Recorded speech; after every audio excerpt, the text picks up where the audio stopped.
Gracias por escuchar los podcasts de Radio 3. Tienes todos los programas en rtv.es/a la carta.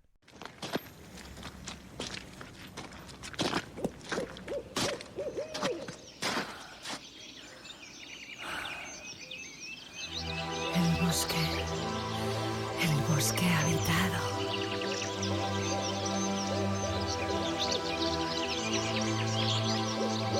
El bosque habitado.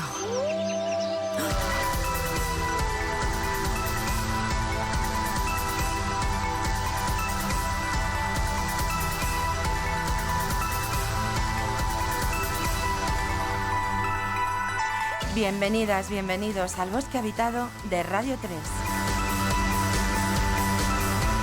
Bienvenidos a un bosque habitado por una tribu de seres vivos que durante siglos vivieron gracias al respeto y los cuidados de nuestros mayores. Y es que dice Ignacio Abella que esos grandes árboles sucumben hoy ante el empuje de una generación nunca tan culta ni tan bárbara como la actual. Un legado ancestral de sabiduría y convivencia se pierde en apenas unas décadas, justamente cuando parece más necesario entender que del árbol y el bosque depende nuestra supervivencia. Para el cronista de los árboles, el último fruto de esa cultura era ese modo de entender el mundo, desde la inteligencia afectiva e identitaria, desde la vivencia y experimentación, desde la realidad que representaba al árbol como centro espiritual de la geografía y la historia, del mito y la leyenda, del símbolo.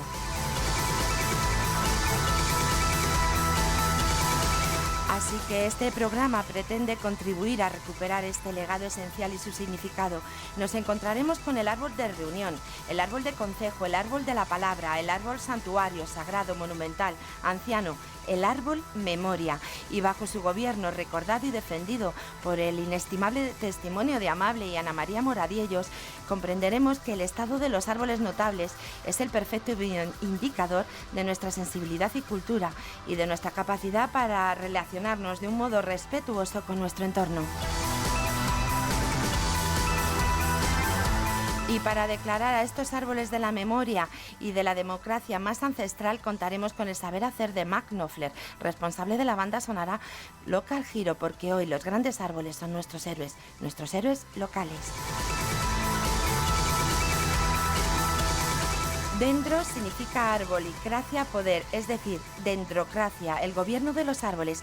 Así que conecta con tus ancestros, siente la energía milenaria de las cosas que se hicieron bien, respira ese legado bajo la sombra de tu árbol tótem y recupera su valor y el de tu comunidad. Ya lo sabes, estás entrando en territorio gobernado por los árboles, dendrocracia.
Todos los árboles son genealógicos de la humanidad.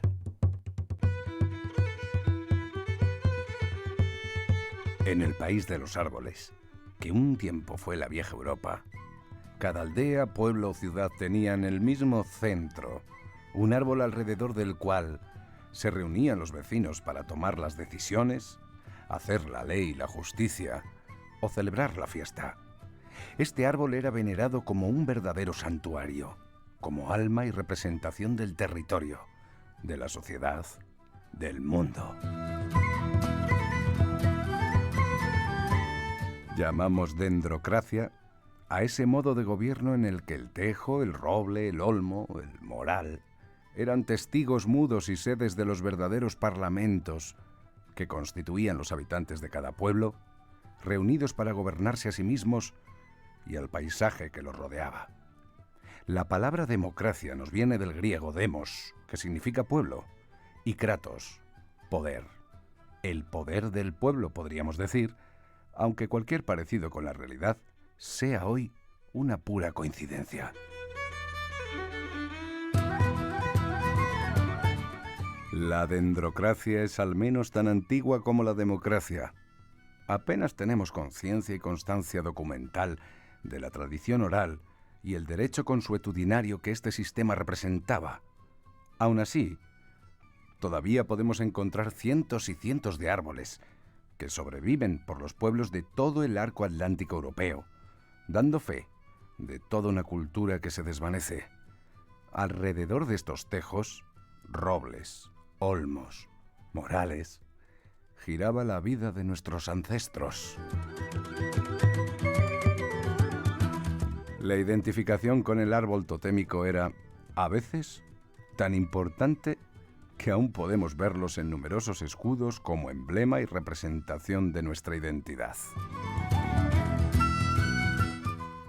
Dendrocracia, de Ignacio Abella. Ignacio Abella, buenos días. Muy buenos días. Has visto, me cuesta decir la palabrita, dendrocracia. Sí. Por fin ha llegado el día. Por fin llegó el día de la dendrocracia, sí. Estamos un poco nerviosos. Yo lo estoy, porque es como recuperar la memoria y devolverla de algo que sucedió y algo que no nos está siendo contado. No porque alguien nos esté hurtando esa parte de la historia, sino porque la historia se está dedicando a cosas muy diferentes, ¿no? Como pues eso, las grandes guerras, las peleas, las fronteras, los reyes, y este gobierno de la gente, sobre todo en los pueblos, toda esta manera de entenderse y de reunirse alrededor de los árboles, es algo que salvo unos pocos investigadores como Caro Baroja para la zona de Vizcaya o rarísimas excepciones, está siendo completamente olvidado, ¿no? Y sin embargo era la manera en la que nos entendíamos los seres humanos, al menos en todo el arco atlántico europeo, pero incluso en otros lugares del planeta, como el árbol de la palabra tenía un significado parecido, ¿no? En África, ¿no? Entonces la gente se reunía alrededor del árbol y bajo ese árbol tenía la inspiración y esa unión con la tierra, esa raíz que lo unía al territorio, a la vida. Ignacio, nosotros también estamos muy nerviosos. Desde el programa número 1, que tuvimos la suerte de contactar contigo, te hemos oído hablar y te hemos leído constantemente sobre el árbol de reunión, el árbol de concejo, el árbol de la palabra, el árbol santuario, sagrado, venerable, el árbol memoria. Y hoy es el día en que le ponemos nombre, ese nombre que tú has elegido. Y es un día muy, muy especial, porque es el día en que trascendemos el árbol. Sí, es como que podríamos tener una asignatura pendiente si quisiéramos devolver esa manera de entender la gestión del territorio en la que más bien pertenecemos nosotros a ese territorio. Y entonces delegamos la función en un ser que está por encima de nosotros, que vive muchas generaciones humanas y que está ahí siempre presente en el centro del pueblo como un ejemplo vivo, como un símbolo vivo. Yo creo que esto es muy importante recuperarlo, entender que tenemos que encontrar las maneras de volver a conectarnos con el mundo real, con el mundo de la vida, con el mundo del árbol, con el paisaje vivo en el que estamos, ¿no? Y del que formamos parte. Cuando entendamos esto de verdad y lo asimilemos a través de la vivencia y la experiencia directa con el contacto con esos árboles gigantescos que presidían nuestras sociedades y nuestros territorios, cuando volvamos a eso realmente habremos entendido gran parte de la vida, volveremos a entendernos con el resto de los seres vivos que formamos esta biosfera, ¿no? Nuestros grandes árboles nos dan la dimensión exacta. Hay una expresión que tú sueles utilizar que me pone la piel de gallina siempre. El Parlamento bajo los árboles. Esa relación especial con árboles especiales no es tan aislada como puede parecernos. Hay muchos ejemplos, ¿verdad? Sí, mira, cuando indagas, sobre todo en la península, sobre todo en el norte, encuentras que los árboles presidían los territorios y las sociedades que estaban a su alrededor. Encuentras que, por ejemplo, eran la sede de la soberanía y de la legalidad de las comarcas que ellos presidían, y podía ser el árbol de una aldea, pero podía ser el árbol de Guernica presidiendo todo un enorme territorio como es toda Vizcaya. No solo se hacían las juntas generales, las juntas de vecinos o de representantes, sino que además la legalidad se escenificaba debajo de ese árbol, se hacían las leyes, las ordenanzas, los juicios. Como bien dice Caro Baroja, por ejemplo, en el caso del roble de Guernica, solo cuando se es convocado sobre el árbol se puede ser acusado y condenado o absuelto de manera legal. Solo cuando se jura sobre el árbol el señor es reconocido oficialmente por los vizcaínos y por el propio territorio, incluso llega a decir Caro Baroja, ¿no? Y solo legislando sobre el árbol, debajo del árbol, se hace la ley. Tenía una serie de competencias, era la sede de tantas cosas que finalmente la tribu, la parroquia, el país estaban gobernados por ese árbol. Y había árboles que tenían, como decimos, jurisdicciones muy pequeñitas de aldea, otros ejercían la jurisdicción sobre toda una merindad, una comarca, un valle, y otros sobre un país entero como podía ser Vizcaya. Pero hay otra historia que a ti también te gusta mucho contar, aparte de el Tejo de Estrí o el Tejo de Bermiego, y estamos hablando de la Olma de Polientes. En realidad quien cuenta esta historia es Enrique Loriente Escalada, que la cuenta muy bien además. Bueno, él dice que toda la vida transcurría alrededor de esta olma y que durante generaciones pues los vecinos habían vivido de una manera muy intensa la olma, hasta el punto de que cuando alguien ya se sentía cerca, muy anciano, decía, bueno, aquí estamos hasta que me vea pasar la olma, porque estaba en el camino al cementerio, ¿no? Y junto a la olma pues se hacían las juntas vecinales y todos los eventos sociales de alguna importancia, incluso las fiestas y todo. Y cuenta Enrique Loriente que en una ocasión el ayuntamiento quiso podar a la olma y que fueron allí los operarios con sus escaleras y sus herramientas, y de pronto se corrió la voz por todo el pueblo y salió como un hormiguero en defensa de su árbol,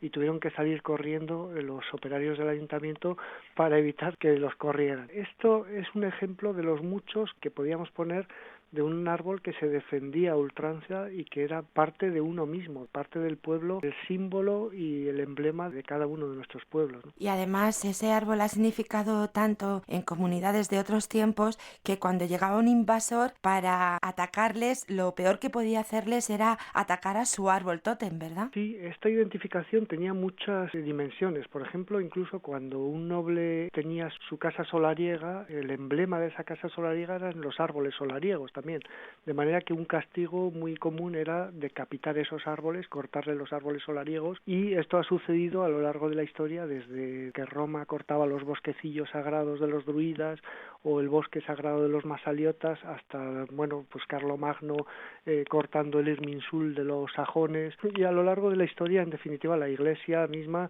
ha perseguido los cultos, esos templos vivos, porque eran verdaderos santuarios en muchos sentidos diferentes, pero también residía la espiritualidad, eran templos. Y entonces cuando la Iglesia, San Martín de Tours o otros santos han querido conquistar para su religión un territorio determinado, lo primero que hacían era cortar el árbol o adueñarse de ese santuario y dejar el árbol vivo, pero construir su propia iglesia de piedra junto a ese árbol. Aunque no tengamos muy clara esa cultura y esa memoria, si le pasa algo al árbol, nos pasa algo a nosotros, ¿verdad? Claro, es que el concepto es que el árbol éramos nosotros, nuestra propia imagen, ¿no? Y cuando uno ve un árbol frondoso en mitad de un pueblo, un árbol de estos, y ve que la cultura sigue viva, el reflejo que encuentra en el territorio a su alrededor es de una cultura del árbol muy viva también, ¿no? Los árboles se tratan de una manera diferente en los lugares en los que existe esta memoria y cultura de los lugares donde se ha perdido y donde ya el árbol no tiene importancia o incluso se lo desprecia, y se trata de limpiar muchas veces los campos de maleza, de vegetación, de árboles que no sirven para nada, entre comillas, ¿no? Entonces, donde la cultura está viva, uno encuentra el paisaje mucho más vivo, más frondoso, más hermoso, y donde va muriendo se ve perfectamente el reflejo, ¿no? Esos árboles son la imagen de nosotros mismos, de nuestra tribu, de nuestra parroquia, de nuestro municipio. Ignacio, tú también hablas de árboles árboles juraderos? Bueno, los árboles juraderos, desde el mismo árbol de Guernica bajo el cual juraba el señor o el rey, además juraba fidelidad a los fueros o a las libertades de los vizcaínos en este caso. El árbol es depositario de la palabra dada en muchas tradiciones donde todavía la escritura no se utilizaba o no era muy popular. Cuando uno quería cerrar un trato, quería dar palabra a la novia de que se iba a casar con ella, quería cerrar cualquier pacto o hacer cualquier acto en el que constara la legalidad, pues iba donde el árbol y allí dejaba su palabra bajo ese guardián de la palabra que era el árbol. Tenemos una noticia, por ejemplo, en Mier, donde había una frase hecha, cada vez que había una disputa o que el alguacil tenía que poner una multa, se decía, vamos ande el teju, es decir, vamos donde el tejo, que era el lugar donde la legalidad era completa, era la sede de la legalidad de ese lugar determinado. Y allí se sellaba lo que hiciera falta, el acuerdo. En definitiva, era un guardián de paz, un juez de paz. Incluso se dice, hemos oído en muchos sitios de Asturias, que lo que se dice debajo de un tesu va a misa. Es decir, que la palabra no puede ser librada alegremente. La palabra dada es inviolable siempre que se dice debajo del tejo, del roble o del árbol sagrado de cada lugar. ¿Tú sabes decir bien dendrocracia? Dendrocracia. Sí, bueno, esto tendremos que aprender a decirlo, yo creo. Para mí, el valor de todo esto no es tan solo un valor de añoranza, de tiempos que en algunos sentidos fueron mejores, en otros mucho peores, está claro. Pero tenemos que volver a colocar el árbol en el centro del mundo, como estaba en el mundo de nuestros abuelos, en el patio del colegio, en el patio de la cárcel, en los hospitales, en el centro de la plaza del pueblo. Y es curioso que encontramos muchísimas dificultades para dejar que el árbol crezca, porque nuestra civilización está tan acostumbrada a asfaltar, a conquistar, a reducirlo todo a nuestra propia comodidad, que apenas dejamos espacio para que el árbol se desarrolle y viva. Es muy difícil que un viejo árbol crezca en mitad de la plaza de un pueblo hoy en día, porque continuamente asediamos a todas las formas de vida y tratamos de hacerlas pequeñas como un ornato de la ciudad en vez de dejar que ellas se expandan y que ellas tomen su terreno y que puedan volver a inspirarnos. Cuando volvamos a ese tipo de relación en la que dejemos a lo otro vivir y desarrollarse íntegramente, habremos aprendido mucho también de la relación de los seres humanos entre nosotros y con el mundo que nos rodea. Hay una hermandad de los árboles que a lo mejor no se conocen entre ellos, pero están empezando a defender los árboles. ¿Tú no tienes esa sospecha de que a lo mejor son los árboles los que nos están utilizando a nosotros y se están expresando a través de nosotros? Seguramente, mira, esto lo decía, creo que era Davis, que decía algo así, que en el fondo todos los seres nos contemplamos entre nosotros, ¿no? Incluso los árboles, decía, ¿no? Yo creo que existe distintas maneras de conciencia completamente distintas entre unos seres y otros, ¿no? Y yo creo que los árboles pueden seguir inspirándonos de mil maneras distintas y nos vamos a ver involucrados en un mundo que cada día pierde vigor, vitalidad, que pierde incluso razón de ser, el sentido de la vida que cada día está más en solfa en nuestra sociedad.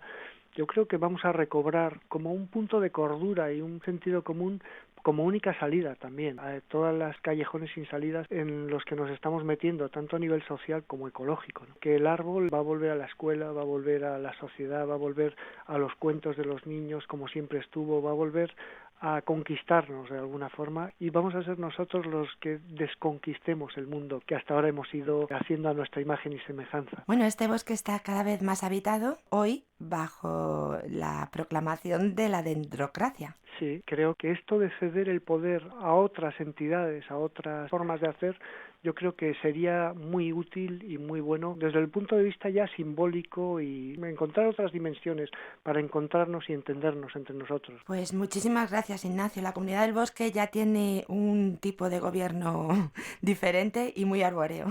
Esperemos, sí, gracias. Encontrarnos ahí, sí. Atención, los árboles ya están conectados a las redes sociales. Puedes comunicarte con ellos a través de su correo elbosquehabitado@rtve.es, en su Facebook El Bosque Habitado Radio 3 o en su Twitter @bosquehabitado. Enrédate con los árboles.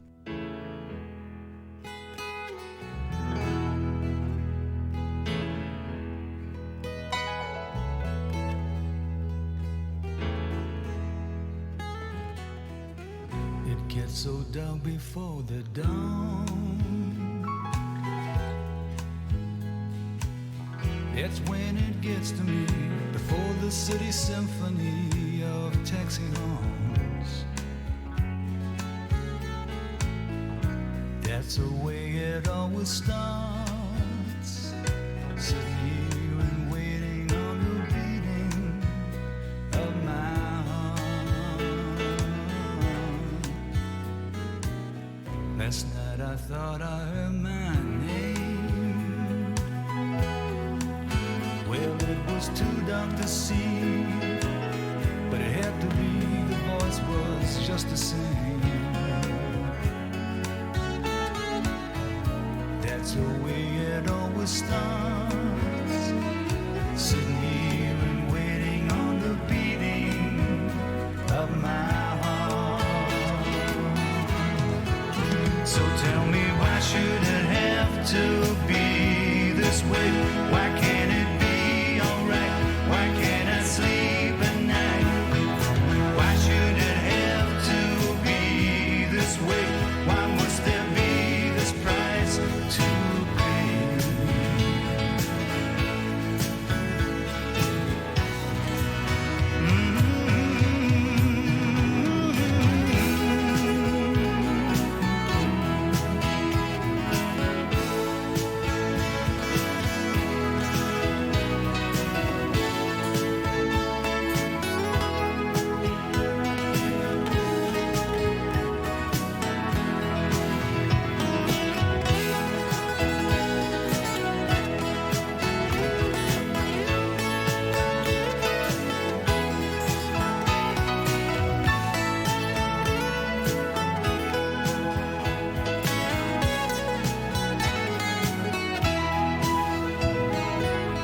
Now all the streets are dark and bare.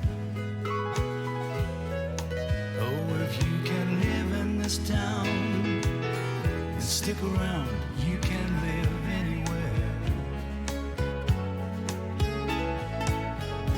That's the way it always starts. Sitting here and waiting on the beating of my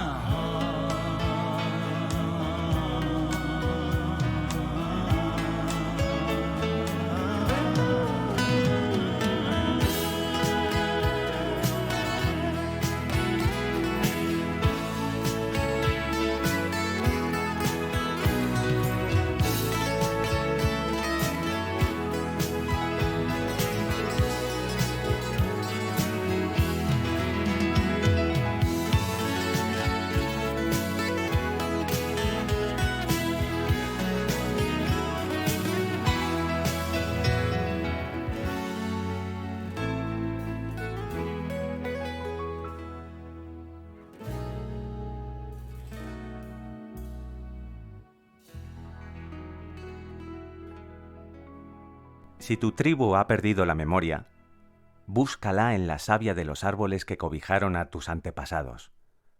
Escucha a tus árboles y resonarán en ti los ecos de tu existencia ancestral.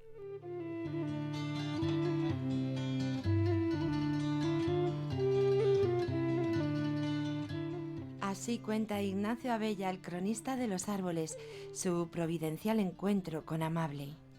Atravesábamos el Teixeu de Peñamayor, un día radiante de diciembre de 2007.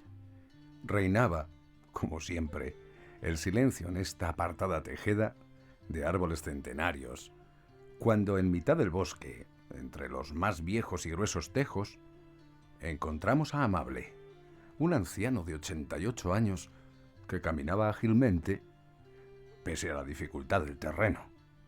De aquel encuentro surgió una amistad que ha perdurado y crecido hasta hoy. Desde entonces, Amable nos ha ido mostrando las fuentes y los pasos de la montaña, los lugares recónditos y secretos de esta sierra abrupta.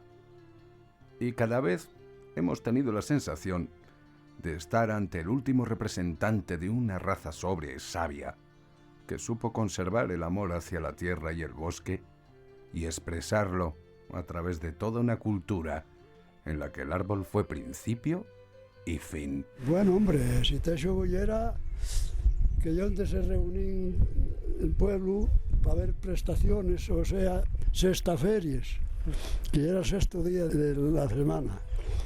para arreglar caminos y eso, y era la sexta feria, que necesitaban a todos los vecinos para ir a arreglar el camino donde fuera, y para todas esas cosas. Y si había que castigar a alguno, ahí estaba la cárcel también. Eso yo no lo vi, y si es verdad, si es mentira, pero hablábase eso, que yo estaba en la cárcel para si algún, pues pasaba la ley, pues castigarlos, y si había que mandar algo patrullado, también. Y después, bueno, así todo. Y era aquí estaba el ayuntamiento para todas esas cosas. Desde entonces han pasado ya varios años y cumplidos ya los 93, sigue mostrándonos los árboles que va dejando a su paso junto a caserías y cabañas y por todos los alrededores. De su pequeño vivero han ido saliendo hermosos plantones como el que puso este mismo año junto a la capilla de la Virgen de la Belía. ¿Y por qué planta tesos? ¿Usted? Bueno, porque tesos hay muy pocos y yo quiero ir repoblando algo. Regalo y planto algo, y, en fin. Así de sencillo, no más que eso. Yo el teso respeto mucho, no sé si soy maniático, sí que sé. La última vez que lo vimos, al preguntarle si continuaba plantando tejos, nos espetó con toda naturalidad. Yo seguiré plantando árboles mientras respire. Y como quien descubre un secreto largamente guardado, Amable nos llevó hasta el centro del pueblo para enseñarnos el tocón del viejo tejo que durante siglos presidió la comarca. Sí, hombre, era aquí. Era ahí que estaba en esa curva. ¿Tú llegaste a ver ese árbol entonces? El árbol, yo conocí lo alto. Y después cortaron uno al medio. Y después cortaron uno por baixo, el tuco vístelo tú. Así que... ¿Y qué pensasteis los abuelos cuando cortaron el teso? Bueno, los abuelos ya estaban enterrados. El que los cortó hace poco, hace pocos años. ¿Cómo cuántos años? Habrá 20, por ahí. ¿Por qué lo cortan? Hasta que acabó. Y ahora, mira, borrarlo. Está todo borrado. Pero aquí existe, eso sitio. Sí, no quedó ni El tuco del techo vistiluto. Sí. Pero ahora mira, Fotografía, sí. ahora está borrado. Sí. Aquí no quedó ni el recuerdo. No. Supongo que el techo no lo arrancarían, que estará ahí todavía para muchos años. Tiene que estar igual debajo de esta pared. Sí. Estaba ahí en la curva. La casa de mi bisabuelo y era esa. Sí. Y controlo todo, el borro y la casa, y controlo todo. Bajo el techo se hacían los juicios y reuniones de vecinos porque, como confesaba Amable, el techo era ayuntamiento y juzgado porque... Y era así lo que se acordaba aquí, y era sagrado. Lo que se cortaba debajo del teso era sagrado. Sí. Y decían que se hacían los juicios debajo del teso también. Sí, todo. Mi bisabuelo de ahí para allá, ¿cuántos pasarían? Porque esto no lleva, Jiménez no lleva, hay muchos años que se fundó. Si es verdad que se empezó por arriba a fundar Jiménez, y aquí que ya era el ayuntamiento.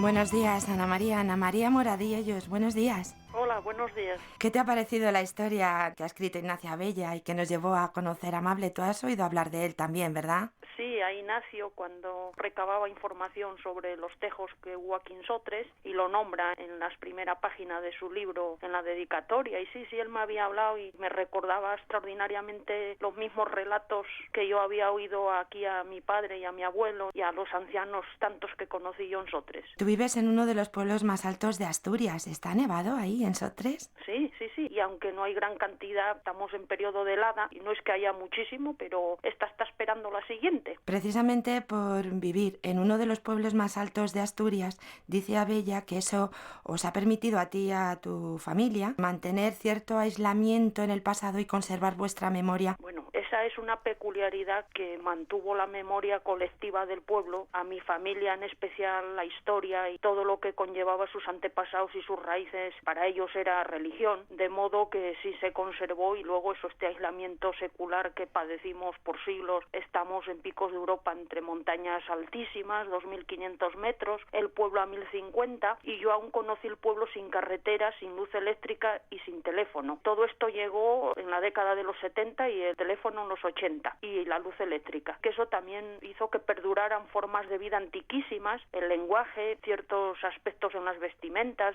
una cultura. Eso es, la gente de aquí viajaba para vender el queso y traer grano, porque en Sotres no hay posibilidad de cultivar ningún cereal, no madura, entonces la gente salía a la proximidad del Valle de Liébana, que tenemos un camino por el puerto de Áliva que nos ha unido por siglos a Liébana, con la que siempre hemos intercambiado productos agrícolas y ganaderos y mano de obra de cantería. En Sotres ha habido canteros extraordinarios por siglos y eso hacía que ellos fueran a trabajar a Liébana y luego traían de allí pues mercancías. Y salvo estos viajes a vender el queso y a esto, aquí podía venir un viajero raro, pero una vez al año. Y entonces eso hizo que perduraran las cosas por siglos. Y bien es verdad que también influyó mucho que la Iglesia Católica llegó aquí mucho más tarde que a todos los pueblos de la comarca. La iglesia de Sotres se construyó a final del 18 y entonces, claro, la carencia de sacerdote en el pueblo también hizo que la gente pudiera vivir con sus creencias más ancestrales sin el ojo vigilante de la iglesia. Sí, porque llegó un obispo, ¿verdad? No sé en qué siglo, y dijo, sí, pero bueno, que están sin casar o algo así. Eso, llegó un obispo de gira, parece que había venido al monasterio de Santo Toribio de Liébana y todo Cabrales eran vasallos de San Pedro de Villanueva, de la abadía benedictina, pero Sotres y Bulnes teníamos relaciones comerciales y espirituales con los benedictinos de Santo Toribio de Liébana, pero claro, estos benedictinos eran una clase elevada dentro de la iglesia, que eran traductores de libros, estudiosos, custodios de manuscritos, no eran tan acérrimos y ultracatólicos en el aspecto de dominicos o otras.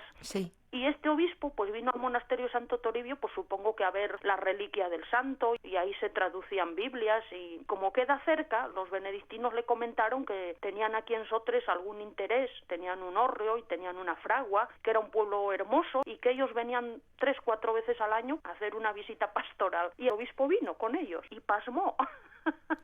Pasmó visto del punto de vista de una persona ultraconservadora. Los hombres y mujeres vivían juntos sin matrimonio, pero juntos siempre, no anárquicamente vivían juntos, tenían sus hijos, los criaban, los educaban, pero claro, no tenían iglesia, no rezaban tanto, las mujeres solteras si tenían un hijo nadie las echaba de casa, no había esta figura de la vete, has deshonrado la familia, eres un... Y entonces hizo un informe demoledor de que en este pueblo poco menos que era Sodoma y Gomorra, y obligaron a los habitantes de Sotres a construir la iglesia, por obligación. Había una pequeña capillita en el solar que ocupa la iglesia, que mi bisabuelo paterno la recordaba, una capillita con la advocación a San Pedro, y en el mismo solar, que es un sitio hermosísimo en medio del pueblo, mirando al mediodía, mandaron derribar aquella pequeña ermita y construir una iglesia, que fuera exacta la iglesia de Tielbe, que es el pueblo que está 6 kilómetros por debajo de nosotros.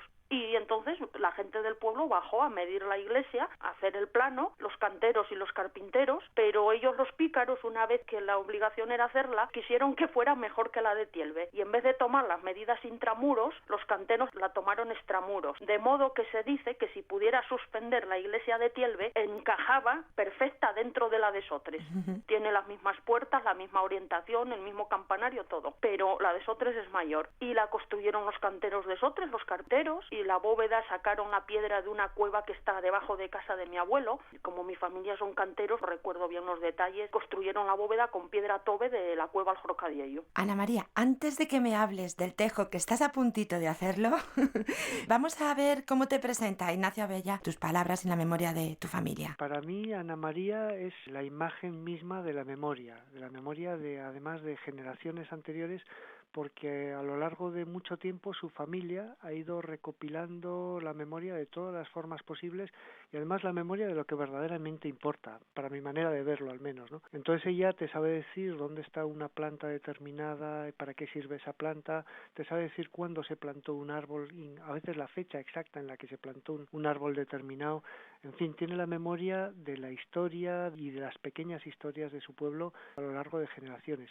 Y eso unido además a una inteligencia muy valiosa, muy preclara, ¿no? Es como poder recurrir a una biblioteca entera de toda una comarca, de alguna manera la memoria de todo aquello, ¿no? Pero Ana María tiene la memoria de los tejos, la memoria de los robles, cualquier cosa que le preguntes sobre el paisaje, sobre un animal, sobre leyendas, conoce prácticamente todas las leyendas y todas las historias de su valle, ¿no? Atención, los árboles ya están conectados a las redes sociales.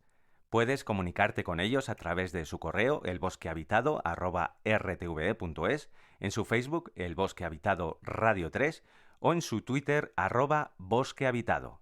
Enrédate con los árboles. Ana María, Ignacio Abella se ha inventado un término con el testimonio generacional tuyo, con el de amable. Ya sabes que él va investigando, va recogiendo, va escribiendo y se ha inventado un concepto que se llama dendrocracia, el gobierno de los árboles, que tiene mucho que ver con esa memoria de tu familia, porque dice Ignacio Abella que no solo eres la memoria de Sotres, que guardas la memoria de los picos de Europa. ¿Por qué tu familia ha recogido esa memoria durante 7 generaciones? ¿Qué les llevó a ser tan meticulosos para hacer ese trabajo a través de tantos años? Mis antepasados son judíos.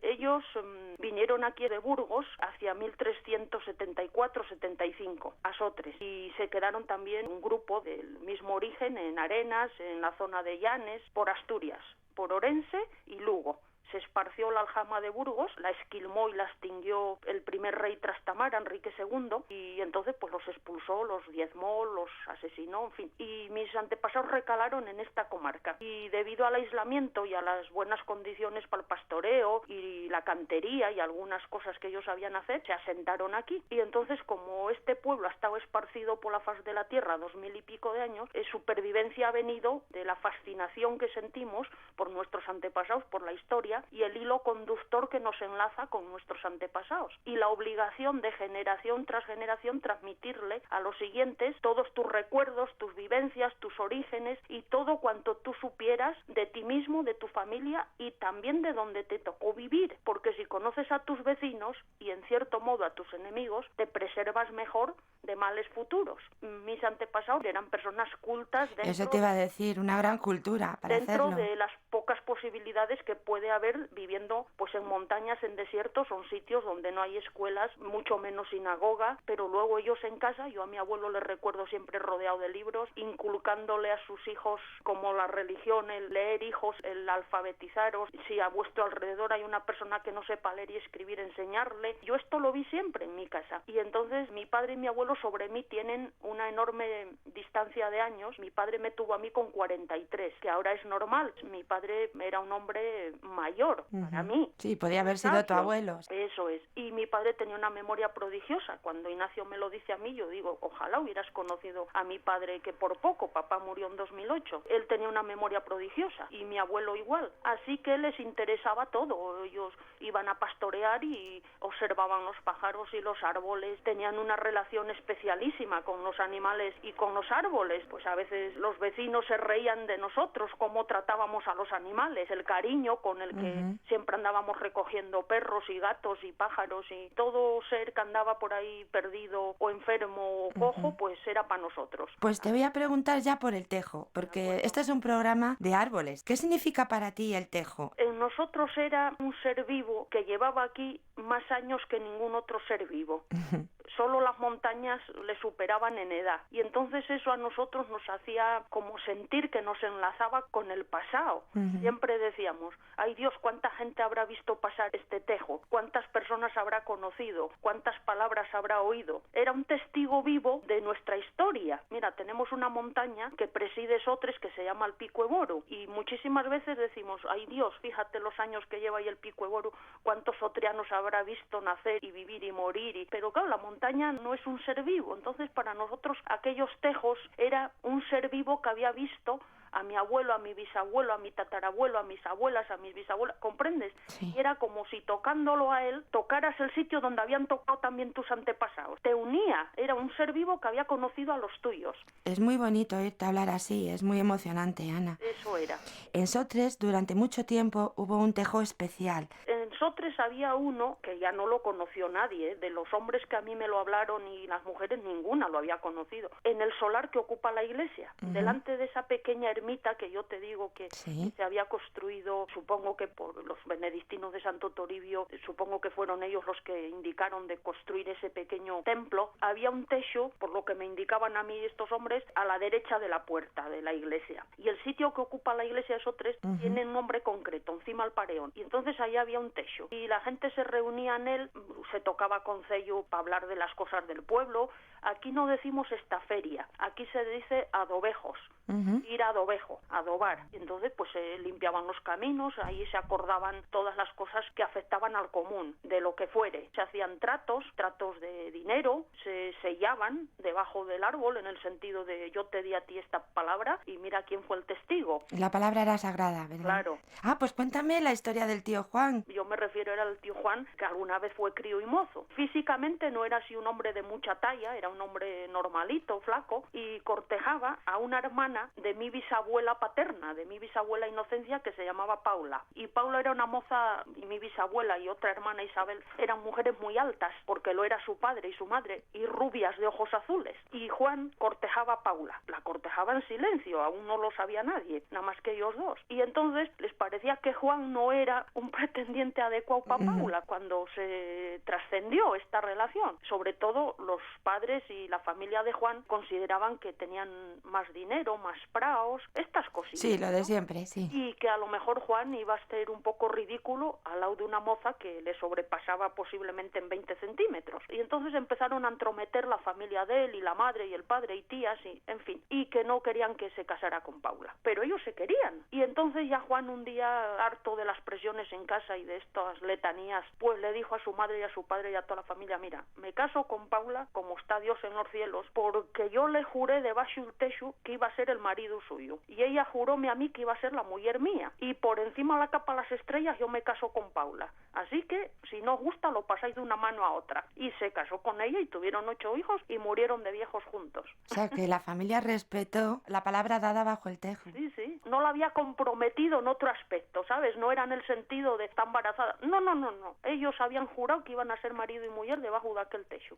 Ojalá volvamos a esos tiempos en que la palabra a otro ser humano o a un árbol sea tan importante o más que un documento escrito. Has hablado del común, es un tema que nos interesa mucho y que yo creo que nos puedes contar a través de esa cabaña, la historia de esa cabaña. Yo creo que la llamabais la Casa al Concello, ¿no? Casa al Concello. Según mis antepasados y otros ancianos del pueblo con los que yo hablé por años, la primer fundación de este pueblo está como a 1 kilómetro 300 metros más arriba, en un sitio que se llama La Caballar, que después pasó a ser Mallada y sigue existiendo como tal, que es un conjunto, habrá ahora aproximadamente del orden de 50-60 cuadras y cabañas. Los primeros habitantes residieron allí en La Caballar porque tiene unas fuentes muchas y abundantes de agua, de las que nos seguimos abasteciendo al día de hoy. Tiene leña cerca y buenos pastos, pero la cogen todos los vientos, está encoterada y la coge mucho el nordeste y el gallego, que le llamamos nosotros al viento del oeste. De modo que se ve que con los años pues la gente se bajó a donde estamos ahora, que es un valle muy precioso, recostado mirando al mediodía, y que no te cogen esos vientos. Así que había una casa del común que se llamaba la Casa al Concello. Del común quiere decir que era de todos, pero nadie la podía titular para sí. Y esa casa pues valía para que si una persona no tenía cuadra, se le dejaba aquella casa hasta que la hacía. Si no tenía dónde vivir, se le dejaba aquella casa hasta que él hacía la suya. Si un vecino no tenía dónde recoger la leña o los corderines, se le prestaba la Casa al Concello. Y allí la gente se reunía a tomar el sol, a comer juntos a mediodía los pastores, a hablar, a deliberar cosas que afectan a pastos, pasos, servidumbres, lo que llamamos nosotros cotar y derromper. Cotar es cuando se cierran los pastos, no puedes dejar que tus animales entren, y derromper es ahora en el tardío, cuando ya se abre las fincas y el ganado aprovecha todo lo que queda hasta que nieva. En Sotres queda una expresión muy bonita: cuando alguien come y bebe mucho porque le invitan y no lo tiene que pagar, en Sotres familiarmente se le dice: a ver si crees que entraste en derrota, porque los animales entran a las derrotas con mucha ansia, porque claro, los prados están verdes, todavía con hierba, claro. Y entonces aquí al comer y beber de forma inmoderada le decimos entrar en derrota. Y entonces allí se hablaba de todas esas cosas. Y delante de esa Casa al Concello se decía que había 2 tejos pequeños y uno milenario, antiquísimo. Y la casa se había construido en función de la cercanía del tejo, no al revés, porque la casa era mucho más joven que el tejo. Claro. Y allí se deliberaba todas estas cosas, delante de la Casa al Concello y debajo de ese techo, que era del común. Nosotros llamamos del común a lo que es de todos, son las fuentes, las cuevas del queso y, bueno, algún edificio como la escuela, la iglesia, el cementerio, que lo cuida todo el mundo, pero nadie se puede apropiar de ello.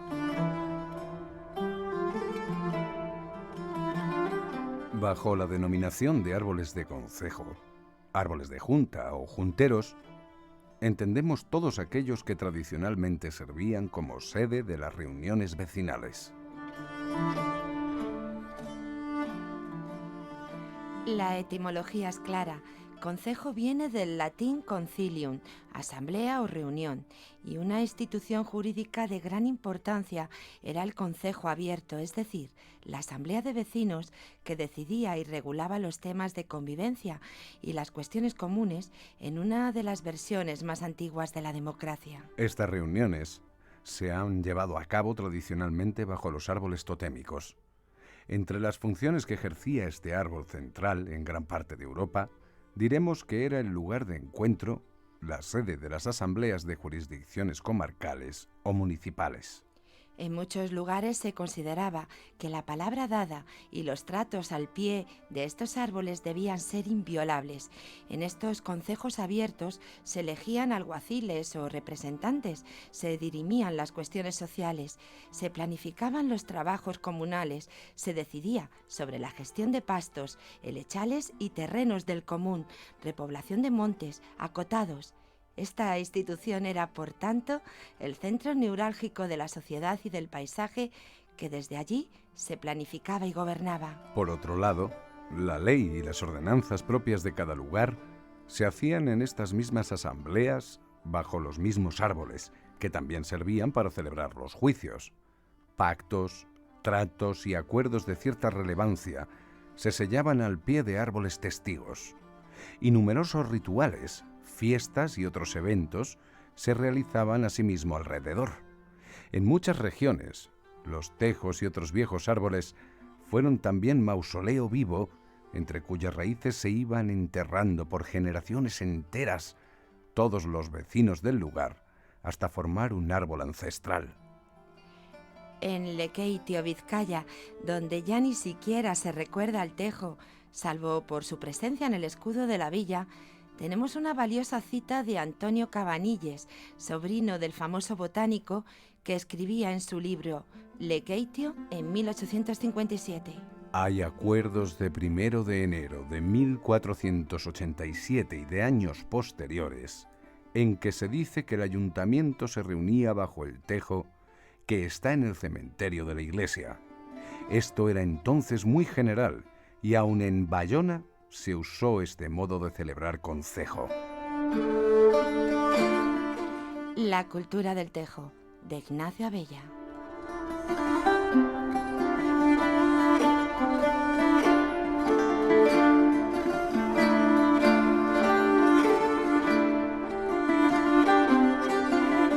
Ana María, oyéndote hablar, nos da mucha envidia porque parece que tú tienes bastante clara tu identidad por esa memoria de generaciones y no sé si estarás de acuerdo conmigo que la sociedad que ahora hemos creado y la que vivimos, pues quizás uno de los problemas es que no sabemos quiénes somos ni de dónde venimos. Sí, yo creo que los avances de las civilizaciones traen cosas buenas, traen cosas malas, irregulares, pero una de las cosas peores que puede traer a un individuo la economía más o menos buena, la autosuficiencia, es pensar, como soy un brillante ingeniero, un brillante médico, un brillante comerciante o lo que fuere, teniendo mi dinero, mi subsistencia, mi vida, mis amantes, mis coches, no necesito mucho más. Hemos entrado en una cultura así hedonista y hemos perdido mucho las raíces, y cualquier cosa que no tenga raíz la lleva al viento. Eso se ve cuando plantas un geranio, cuando plantas un árbol, una patata, lo que sea. Hay que agarrarle bien la raíz y entonces eso perdura, dura, y tú sabes dónde vienes. Tener un eslabón que te una a tus padres, a tus abuelos, a tus bisabuelos, hasta los que no conociste, te hace sentir que formas parte de un todo. También te quita esta individualidad en nuestra cultura, en nuestra procedencia. Eres un individuo pero que formas parte de un todo.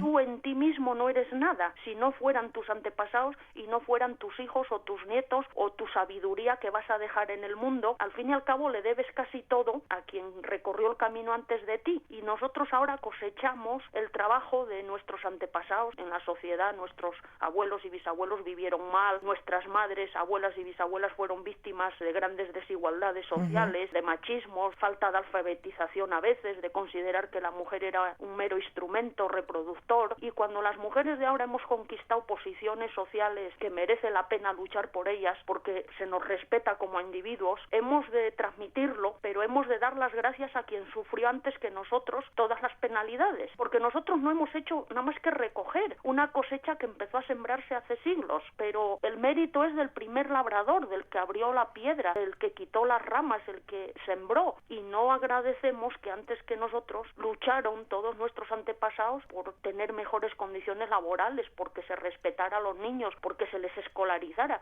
Y el culto a la naturaleza. Ellos conocían las piedras por el nombre, los árboles, el afecto. Estoy viendo estos últimos años muchos hombres y mujeres de Sotres que mueren fuera del pueblo porque sus hijos les han llevado a vivir con ellos. La vida les llevó pues a Estados Unidos, a Cuba. Y hay una inmensa mayoría que les dicen: hijos, cuando yo me muera, llevar mis cenizas a tal sitio.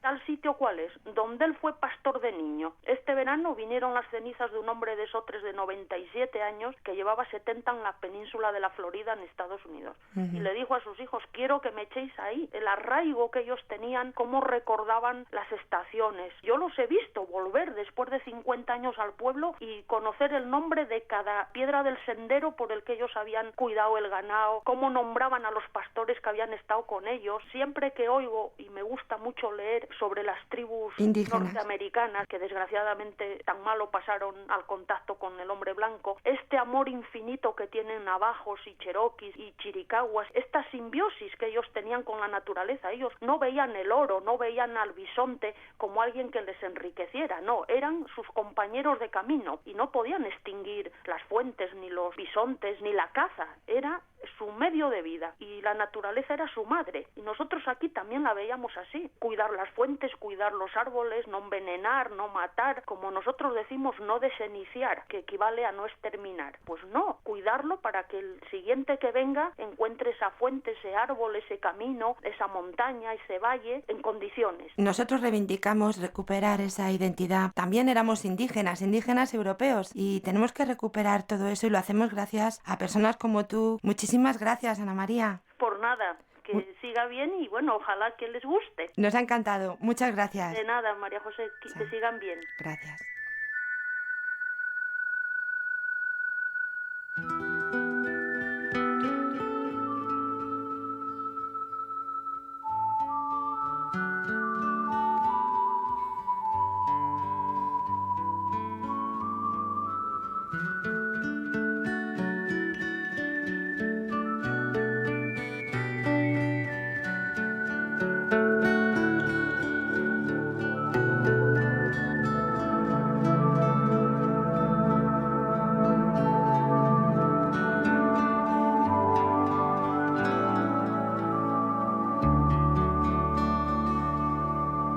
Donde habita un árbol monumental, puedes descansar tranquilo.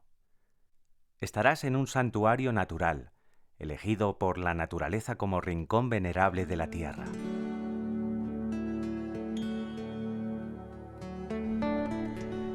En mitad del cementerio de la parroquia de Estrie, en Normandía, el enorme tejo fue durante siglos lugar de encuentro y asamblea vecinal. Existe un interesante testimonio que describe este árbol en 1842. Sí, en 1842. Tiene más de 12 metros de perímetro, medido aproximadamente a unos 60 del suelo. Está vacío en su interior y tiene una abertura principal de unos 20 metros, que sirve de entrada para acceder al interior, donde hay un hueco de más de 3 metros que representa una sala circular regular que puede contener sin dificultad 10 sillas y otras tantas personas sentadas.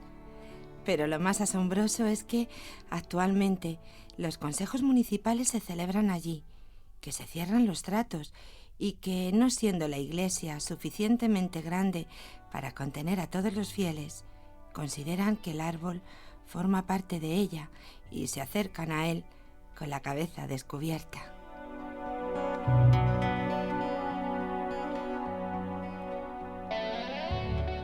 Dentro del tronco vacío de este tejo, Consta también que estuvo la pila bautismal.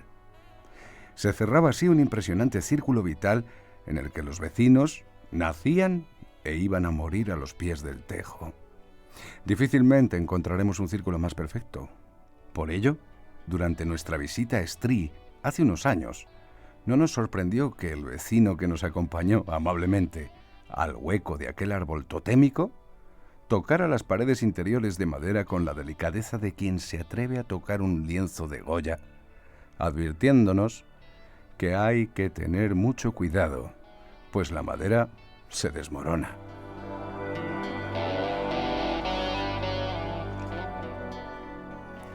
La línea entre culto, afecto y veneración es muy difusa, y sin duda, quienes han vivido un árbol con la íntima relación de los vecinos de Estrí se encuentran plenamente inmersos en la cultura del árbol. Se entiende así que la comarca en la que se encuentra este pueblo, la Bocage, haya dado nombre al paisaje característico formado por campiñas de extraordinaria diversidad y hermosura, en la que predomina la red de setos y el árbol es el protagonista en todas las formas posibles, aislado en medio de los prados, formando bosquetes y pomaradas alrededor de los prados, huertos y cultivos. El árbol es aquí respetado quizá porque en el mismo centro de cada uno de sus pueblos existe un árbol ancestral a cuyos pies la tradición se transmite como una esperanza de futuro. La cultura del tejo, de Ignacio Abella.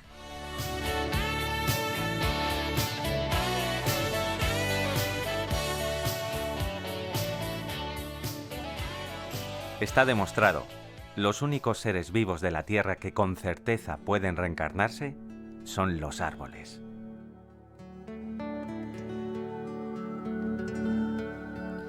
Una vez más, lo que hacemos con el entorno que nos rodea es lo que nos hacemos a nosotros mismos. Una vez más, el paisaje circundante es un espejo en el que quizás un día podamos encontrarnos vivos, hermosos y sabios.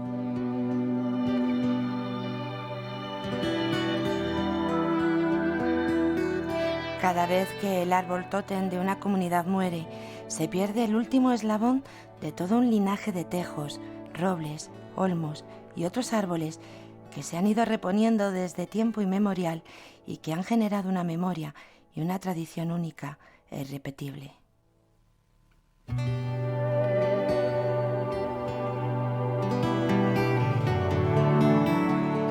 Creíamos que ya no necesitábamos al árbol, ni sus yérgolas, ni su leña, ni su madera, ni sus frutos.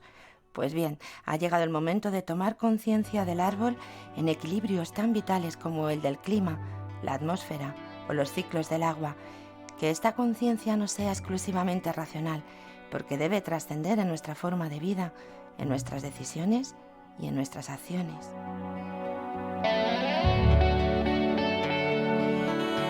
Como ya se han concienciado los miembros del Club de la Hojarasca de Radio 3, formado hoy por Álvaro Soto, Santiago Bustamante y el aglutinante poder de la voz de Julio Valverde. Ah, y sobre la copa de los árboles con más memoria, Rafael Roa.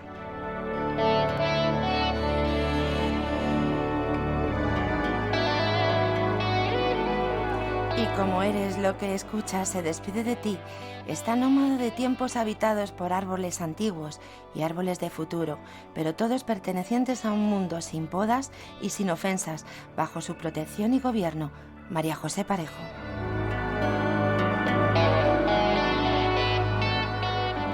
Ubuntu, Ubuntu, Dendrocracia. Hasta el domingo que viene.